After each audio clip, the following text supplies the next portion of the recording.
Everybody. Hi, everybody. Welcome to chapter 3.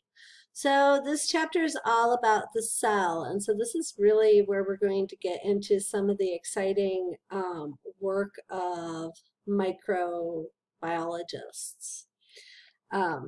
Because initially, we know today that cells are the basic unit of life and that cells produce new cells. But initially, people thought, I don't know if that's the right word, a long time ago, and actually not too long ago still, people thought that spontaneous generation is what produced new living things. So what is spontaneous generation, you might ask? Well, it is a theory that living things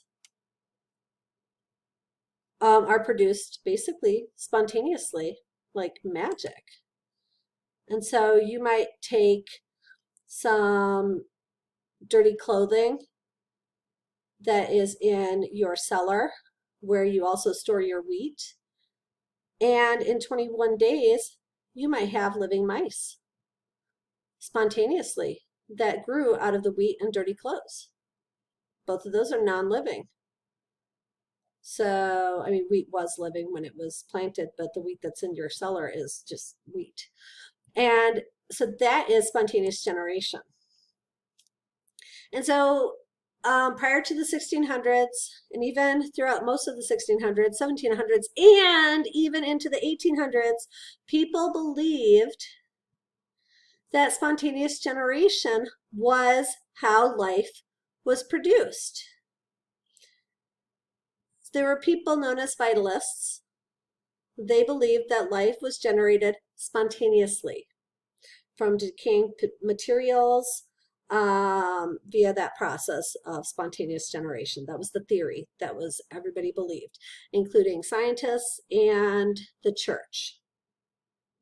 Leeuwenhoek suggested that maggots arise from eggs in decaying material, not material itself. And so Francisco Redi said, let me test that hypothesis.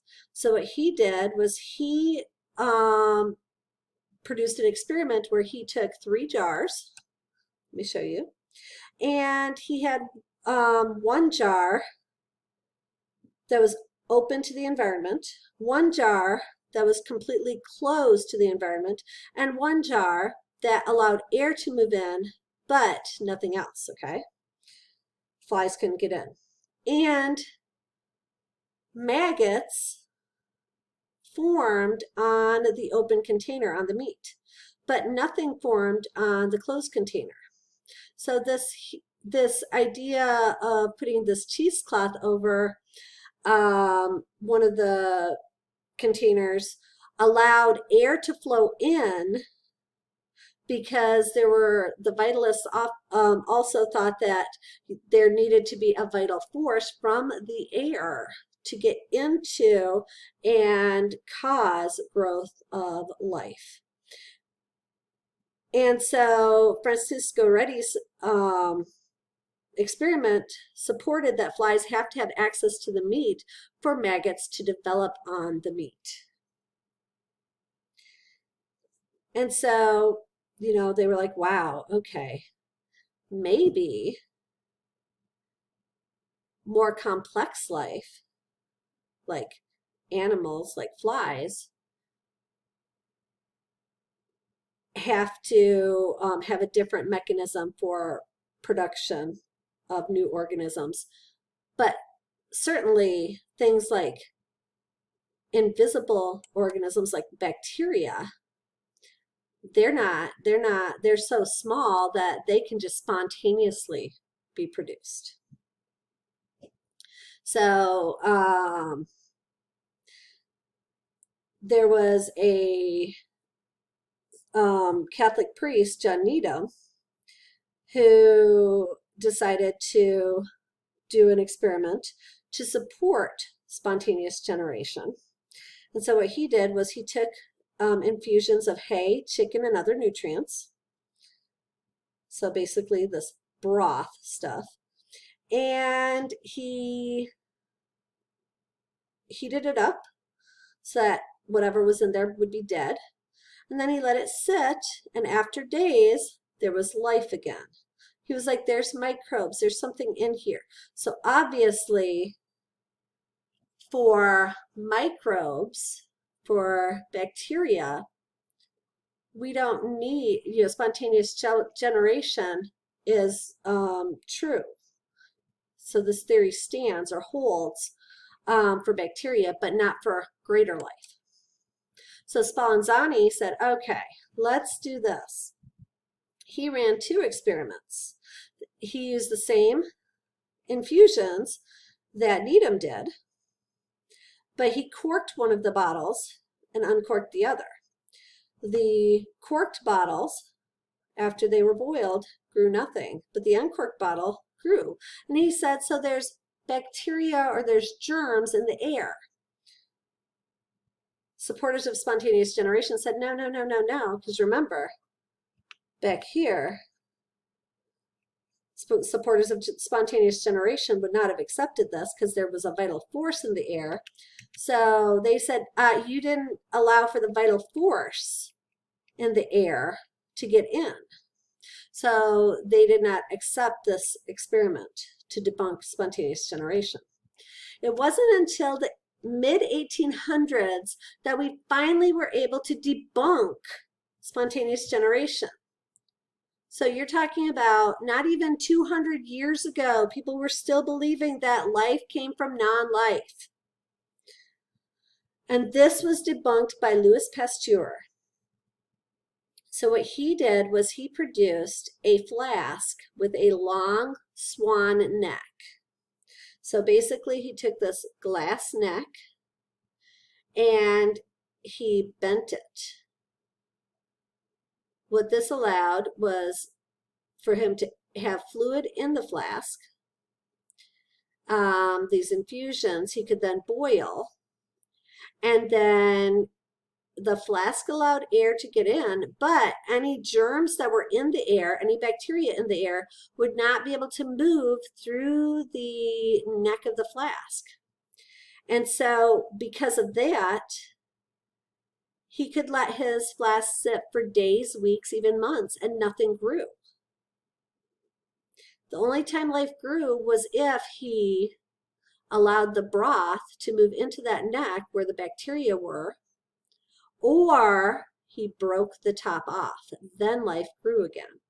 And this finally debunked spontaneous generation. And we now know that life comes from life. But we had problems. In science, anytime we run experiments, we want to publish those experiments so that others can copy the experiments and produce the same results in support of what you've done. So people were interested in what Pasteur did. They reproduced his experiment and they got different results. And they were like, what's going on?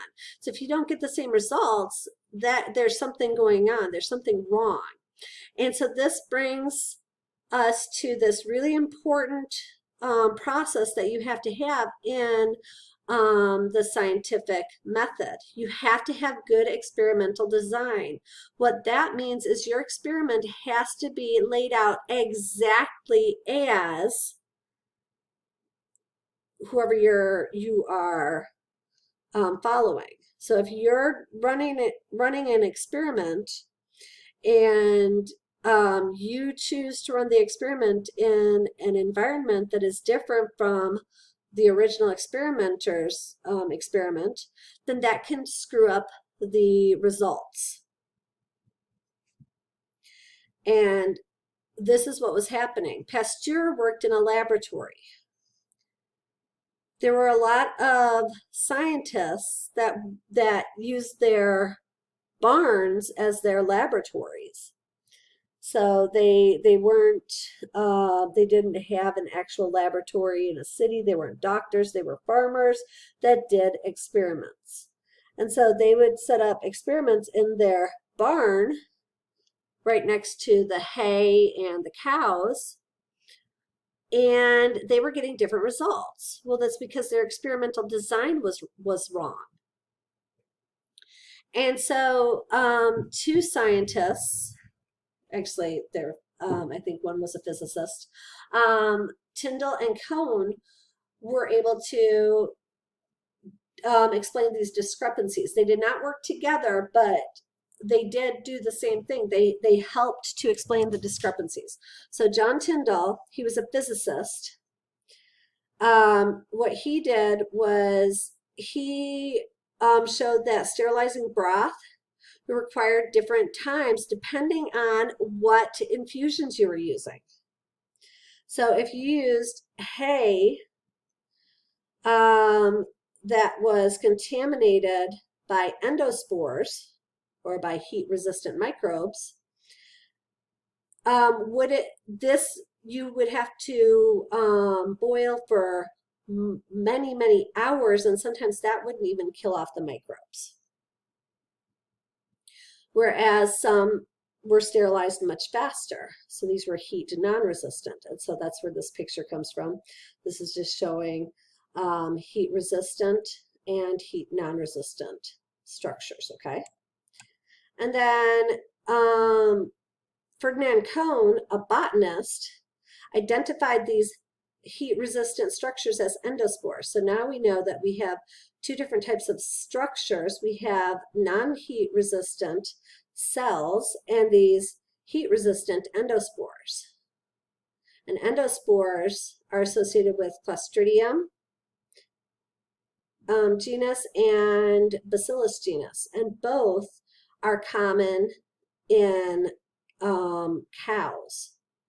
So if you are in an environment with cows, then you're probably going to have some of these endospores around, and that would be or that would cause experiments to go differently.